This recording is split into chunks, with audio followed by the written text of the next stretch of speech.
Hello everyone. I'm here with a scary story about a ghost car. It all started when me and my friend Lewis were driving home from school. We were in his car and out of nowhere this old blue BMW comes barreling towards us. And at the last second, swerves away from us and disappears down this road over here. Now, we thought that was strange, but we just put it down to an old couple who lived on that road that always drove their blue BMW slowly up and down it. As we got closer to my house, it started getting darker and darker because it was about 6 p.m. and winter time. And we decided to turn on our headlights. That's when we noticed this blue light coming from down that same road.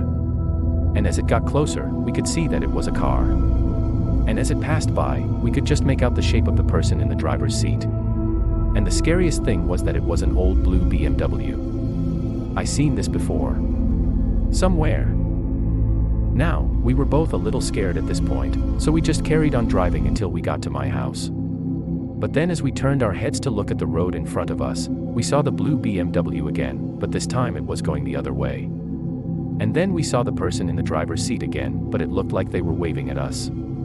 So we just carried on driving. But then when we got to my front door, we turned our heads again to look back at the road, but we couldn't see anything. And we thought that we must have imagined it.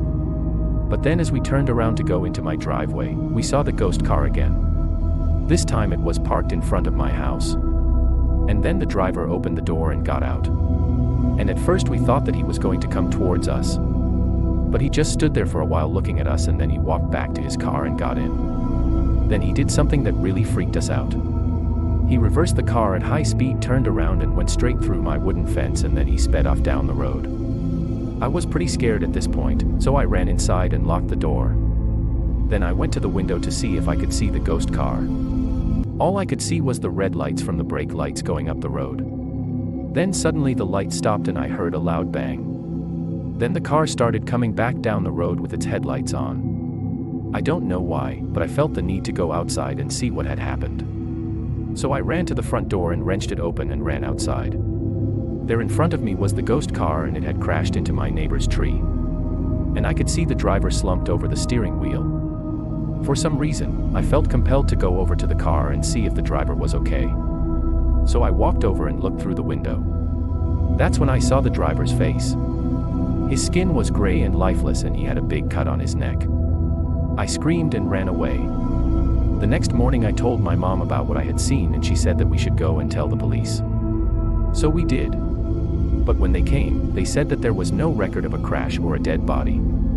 And I just started to feel like I was going crazy. But then a few days later, the news came out about a missing man named Wayne who had been driving his blue BMW and had gone missing. The last anyone had seen him, he was driving his car erratically and speeding. And then later that day, someone had found his car crashed into a tree. A few weeks went by and the police still hadn't found Wayne's body.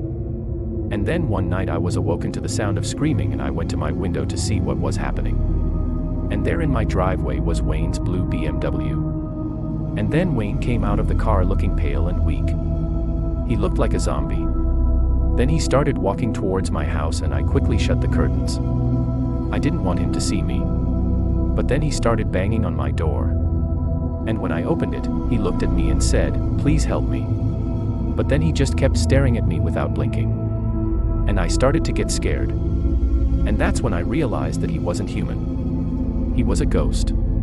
I tried to close the door, but he put his hand through it and grabbed my arm. And I screamed and tried to get away, but he just kept dragging me towards his car. And then he started whispering in my ear. He said, "You have to buy my car. You have to buy my car." And I knew that if I didn't do what he said, he would never let go of me. So I went to the bank and withdrew all the money that I had, and I gave it to Wayne, and he disappeared. Then the car appeared in my driveway, and I got in and I started driving. I drove it around for a while, but then I got scared and I took it to the dealership and I sold it. A few days later, I was driving home from school when I saw a familiar shape in the distance. It was a blue BMW, and it was heading straight for me. And as it got closer, I could see that there was someone in the driver's seat. And as it passed by, I could just make out the shape of the person in the driver's seat. And the scariest thing was that it was an old blue BMW that I saw in my dreams.